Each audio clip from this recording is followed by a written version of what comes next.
नमस्कार मित्रांनो, मी संकेत माईकर स्वागत करतो तुमचा आपल्या यूट्यूब चॅनलवरती। तर मित्रांनो, फायनली ती वेळ आली आहे। आज मी आपल्या घरच्या बाप्पाची मूर्ती तुमच्यासमोर रिव्हील करतोय आणि सोबत डायमंडही वर।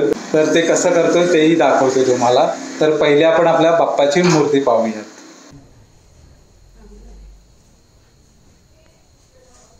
तर ही आहे आपल्या घरची गणपती बाप्पाची मूर्ती।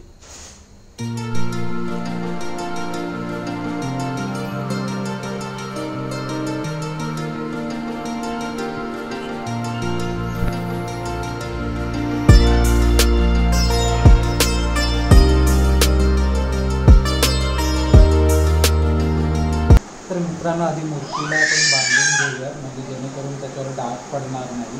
तर एका कपड्याने आपण ह्या मूर्तीला झाकून घेतो। जिथे जेवढं काम करायचं तेवढं आपण झाकून आपल्याला हिरा लावण्यासाठी, मेन हिरा लावण्यासाठी हा आपण एक्स्ट्रा पार्ट आहे तो कट करून घेतोय।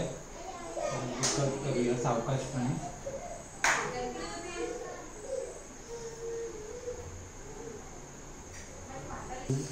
तर आपण यूज करतो फेविबॉन्ड। तर फेविबॉन्ड आधी आपण इथे लावून घेऊया आणि नंतर त्याच्यावर डायमंड फिक्स करू।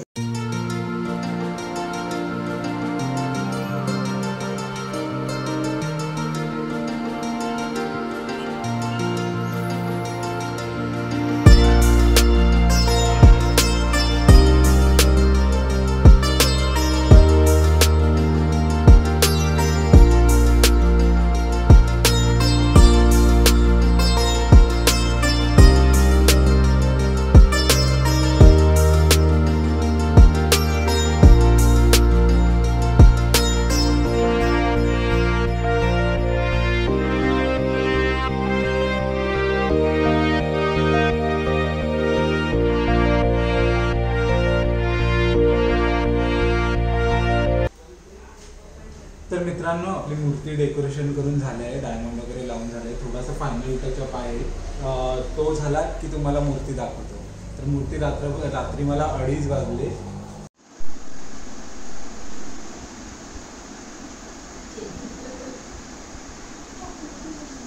तर मित्रांनो, कालच्या व्हिडिओमध्ये तुम्ही पाहिलंच असेल, आपण मिरर वर्क केला होता। तर आता आपण करतोय पूर्ण मखर। तर मखराच्या डेकोरेशनला सुरुवात कुठून करतोय ते पाहूयात। तर चला सुरुवात करूयात आपण मखरासाठी।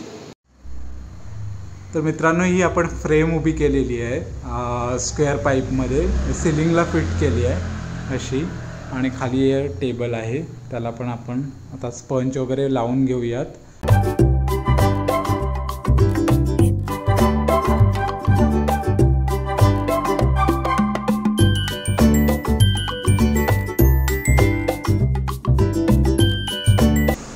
मित्रांनो, आपले पडदे आणि स्पंज बांधून झालाय। आता आपल्याला ती फुलं सगळी लावून घ्यायची।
तर मित्रांनो, आपली मूर्ती सजवून झालेली आहे, त्याचप्रमाणे आपलं मखरही डेकोरेशन करून झालेलं आहे आणि तुम्ही पाहू शकला आता वाजलेत सकाळचे 5:30. थोड्याच वेळात आपण मूर्ती मखरामध्ये बसवून तिची पूजा करणार आहोत.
हा मूर्ती डेकोरेशन आणि आपलं मखराचं डेकोरेशन तुम्हाला कसं वाटलं मला नक्की कमेंट करून सांगा. तर आता भेटूया आपण नेक्स्ट व्हिडिओमध्ये. तोपर्यंत गणपती बाप्पा मोरया.